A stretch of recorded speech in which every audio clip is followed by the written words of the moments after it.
કેમ છો ગુજરાત? કેમ છો મારા કોંગ્રેસના સૌ લીડર્સ, કાર્યકર ભાઈઓ અને બહેનો? ઘણા વર્ષોથી પક્ષે મને ખૂબ આપ્યું છે.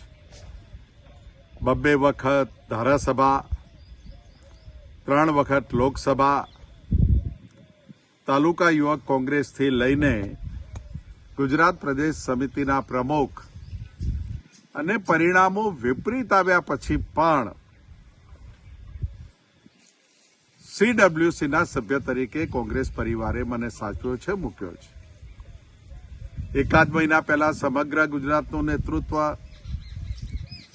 સમગ્ર દેશનું નેતૃત્વ મને કહી રહ્યું હતું કે તમારે આ વખતે ઇલેક્શન લડવાનું છે. છેલ્લા 2-3 મહિનાથી સામાજિક રાજકીય આગેવાનો સાથે ચર્ચાઓ કરતો હતો.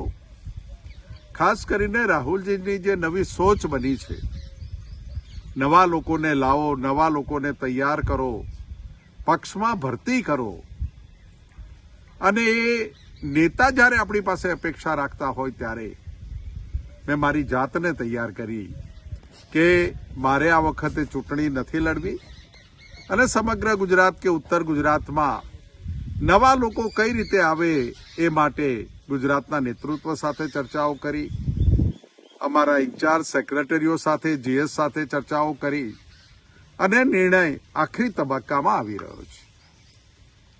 મારી 1-2 વર્ષ પહેલાની નાદુરસ્ત તબિયતનું પણ એક કારણ છે. મારા સાથીઓ અને મારો પરિવાર પણ સમગ્ર રીતે કોંગ્રેસનું કામ કરવા અને કરવા દેવા માટે ખુશ છે, અને એટલા માટે મેં લોકસભાની ચૂંટણી લડવાની ના પાડી છે. ઉત્તર ગુજરાતમાં પાટણ હોય, બનાસકાંઠા હોય, સાબરકાંઠા હોય, મહેસાણા હોય, ઇવન ગાંધીનગરના લોકસભા ઉપર પણ સારા ઉમેદવારો મુકાશે. છેલ્લા 15-20 દિવસથી જે રીતે ઉમેદવારોની પસંદગી માટેની પ્રક્રિયા થઈ રહી છે, ખૂબ ગહન પ્રક્રિયા થઈ રહી છે, ચિંતા સાથેની પ્રક્રિયા થઈ રહી છે. અને રાહુલજીની યાત્રા જે જાલોદથી શરૂ થઈ અને વ્યારા પૂરી થઈ, એ યાત્રાની તૈયારીના ભાગરૂપે જોવું કે યાત્રાના સમય દરમિયાન જોવું, એ યાત્રામાં સવારે શરૂઆત 8 વાગ્યાથી થાય, જુદા જુદા ગ્રુપો સાથે રાહુલજીની બેઠક થાય, અને આખા દિવસનો રાહુલજીની જે શરૂઆત અને જે સાંજનું સમાપન થાય ત્યારે રાહુલજીનો જે ચહેરો જોવું, એનાથી ખૂબ મળ્યું છે એવું મને વ્યક્તિગત લાગ્યું છે.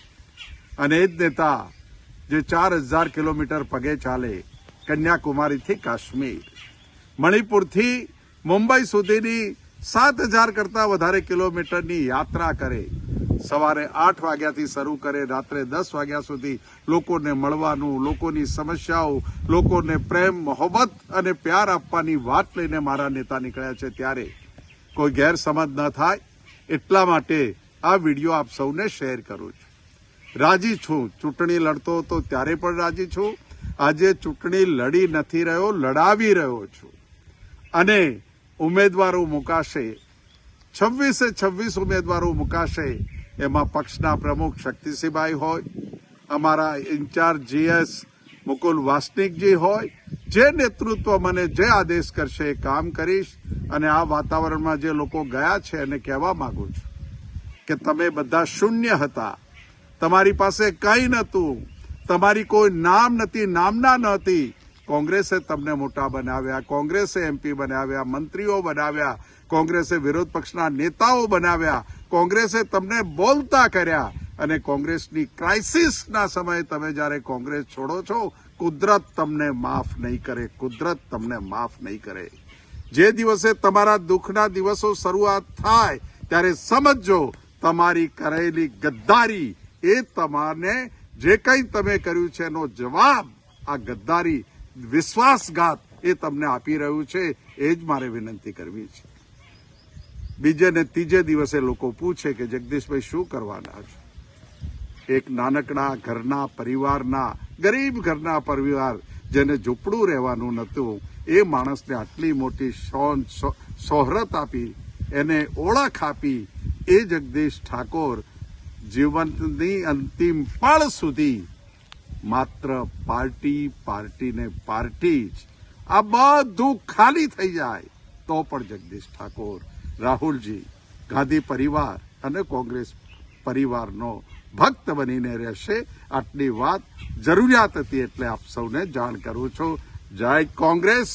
તાકાતથી ચૂંટણી લડીશું, દમ લગા કે ચૂંટણી લડીશું અને આ વખતે ભાજપને દેખાડી દઈશું એવી અદાથી ચૂંટણી લડીશું. જય હિન્દ.